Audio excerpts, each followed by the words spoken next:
Good morning. Welcome to the broadcast. I'm April Williams, and this is Daily Dose Live. Dynamic direction for a successful life. Your little espresso shot of wisdom to jumpstart your morning. Thank you so much for joining me today. I hope your week is going well so far. So we've been talking about diminishing and preventing burnout. Burnout is a state of chronic stress, and one important aspect of burnout are relationships that we have that don't have the proper healthy boundaries, and these are so important. Good morning, Gregory. Good morning, Dr. Arlen and Toby. Hope it's not too cold in Chicago this morning. Yesterday in South Carolina it was 73 degrees, so South Carolina has some crazy winter weather, y'all. So establishing these emotional boundaries are so important. So I wanted to talk more this morning about establishing those boundaries because we live in a day where people do not understand healthy boundaries, and we have others who impose their baggage, their emotional luggage on us, or we do it to others, and it diminishes our emotional health. That drains our energy. So, the point, what is a boundary? It's a limit or a line over which you do not allow someone to cross because of the negative impact that it has on your well-being. So it's an emotional or physical line that you do not allow someone to cross in order to maintain a healthy well-being for you. And boundaries are lines. Sometimes we think that they're bad, but they're not. Boundaries can be very healthy. I'm using a source from Johnson State College in Vermont. It's called Setting Healthy Personal Boundaries. I got it. It's a PDF. This is a very good resource. I'll try to drop the link later in the comments. This is very good. So balanced emotional and physical limits set on interacting with one another so you can achieve an interdependent relationship. So two independent beings have an interdependent relationship, but you don't lose your personal identity, your uniqueness, or your autonomy.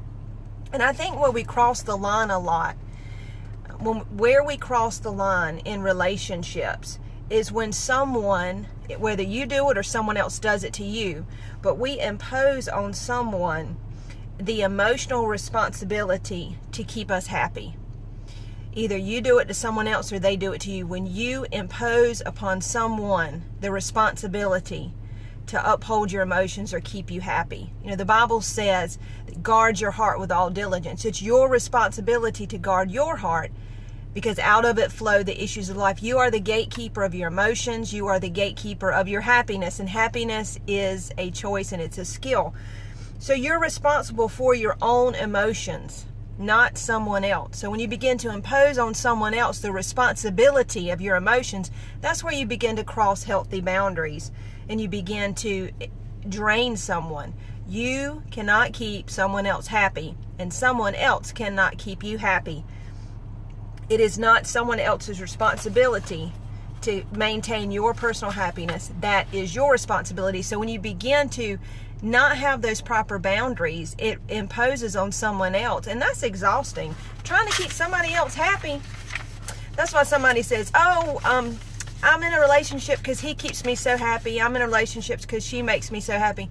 Well, I'm not trying to be cynical, but, good luck on that 50 years down the road. We can't make each other happy. That is a personal choice. So healthy boundaries, let people know where you stand. Boundaries are a way that we take care of ourselves. If you don't set boundaries, you are giving yourself away. If you do not set boundaries, you are giving yourself away. Effective people set boundaries because doing so keeps you in control of your time and effort, and it makes you feel better about yourself. You need to be in control of your time and your efforts, and it allows you to feel better about yourself. So I wanted to give you, this is so much information, and maybe I'll cover some of it next week because it's just so good. I love this so much.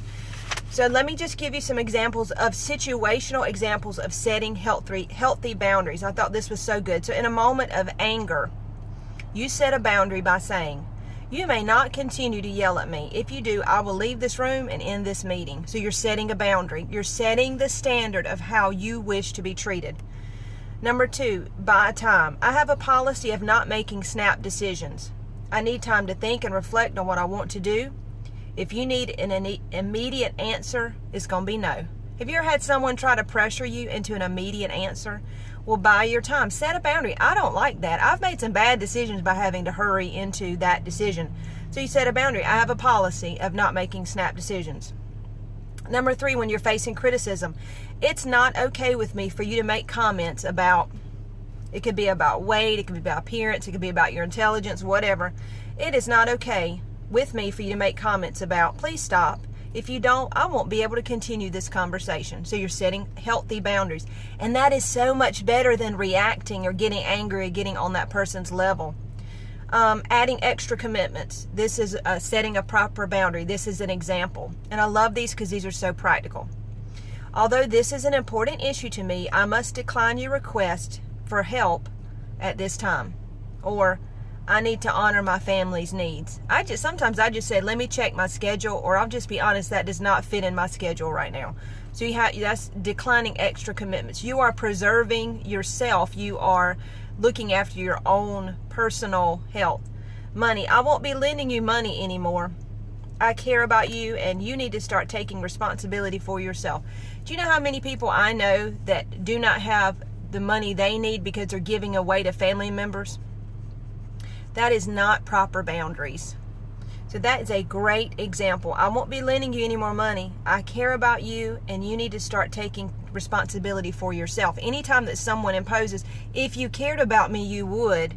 See, in so many situations, we are allowing others to impose and to cross healthy boundaries. And I really believe that there's a lot of immaturity in the world today about healthy emotional boundaries, and we're walking around exhausted because we're not being wise about our decisions and how we treat ourselves and others. You are training other people how to treat you. That's right, Toby. Keep your own money. So you are training others how to treat you. You are modeling it, and you will get what you expect. So it's very important. And some signs of unhealthy boundaries: telling all. Talking at an intimate level on a first meeting. People that get on Facebook and tell all their business, I unfollow them because I do not want to be imposed upon that way.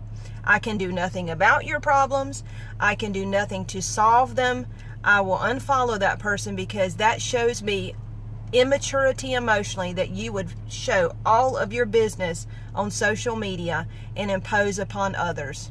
So that is a sign of an unhealthy boundary. Or if you just meet somebody and they dump all their stuff. You ever been in a conversation where somebody dumped all emotional stuff on you, and when you leave you feel like, oh God, that was exhausting? Don't let people do that to you. Unhealthy boundaries: falling in love with anyone who reaches out to you.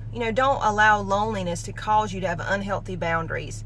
And I will go over some others next week. Letting others direct your life. Allowing someone to take as much as they can from you. Falling apart so someone will take care of you.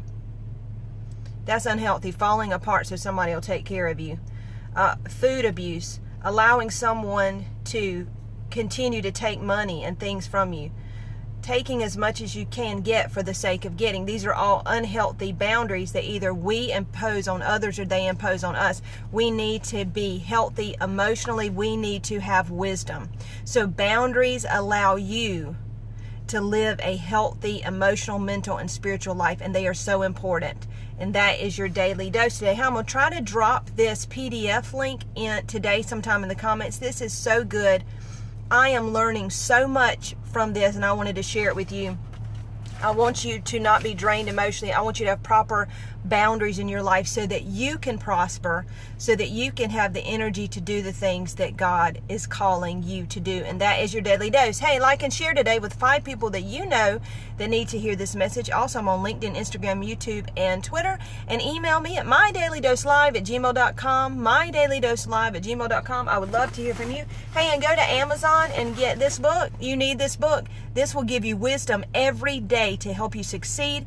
It's short, to the point. It will not waste your time. It's your memo of motivation for every single morning. Thank you so much for joining me today. Hey, Sharana Cato is going to be on tomorrow to talk about her book. It's going to be fun, so you don't want to miss that.